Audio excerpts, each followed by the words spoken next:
তো হ্যালো বন্ধুরা, আমাদের রান্নাঘরে তোমাদের সবাইকে স্বাগত। আজ আমি রান্না করব বাটা মাছের ঝোল শিম আলু দিয়ে। তরকারিগুলো কাটাই রয়েছে, দেখতে পাচ্ছ। মাছটা বেশি বড় থাকে, এটাকে 2 পিস করে কেটে নিয়েছি, যাতে ভালো মতো নুন হলুদ মাখানো যায়।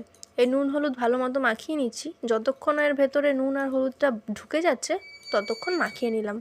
তারপর কড়াইয়ের তেল ওখানে প্রায় গরম হয়েই গেছে, তাতে দিয়ে দিলাম মাছগুলো, ভালো মতো ভেজে নিচ্ছি। ভাজা হয়ে যাওয়ার পর দিয়ে দিলাম এর মধ্যে জিরে ফোড়ন দেওয়ার পরে এর মধ্যে শিম আর আলু দিয়ে ভাজা করে নিচ্ছি। ভাজা হয়ে যাওয়ার পরে এর মধ্যে দিয়ে দিলাম মশলা, যেমন লঙ্কার গুঁড়ো, জিরের গুঁড়ো, আদা রসুন পেস্ট। দেওয়ার পরে এটাকে ভালো মতো কষিয়ে নিচ্ছি। তারপর দিয়ে দিলাম এর মধ্যে টমেটো, যাতে তরকারির টেস্ট আরও ভালো আসে এবং রঙটাও খুব সুন্দর হয়। তরকারি এটা কষানো হয়ে গেলে তারপর এটা দিয়ে দিলাম এর মধ্যে একটু জলটা দিয়ে ভালো মতো তরকারিটা ফুটিয়ে নিচ্ছি, যাতে খেতে আরও টেস্ট হয়। ঝোলটা ফুটে যাওয়ার পর এর মধ্যে দিয়ে দিচ্ছি মাছগুলো, যাতে ঝোলের সাথে মাছগুলো তাড়াতাড়ি মিশে যায়। তো দেখে নাও কেমন করে দিয়ে দিচ্ছি আমি। তরকারির রঙটা দেখো কত সুন্দর এসেছে। এরকম করে মিশিয়ে নিচ্ছি আমি। তো বন্ধুরা, আজকে ব্লগ এইটুখানি, পরে দেখা হচ্ছে আবার।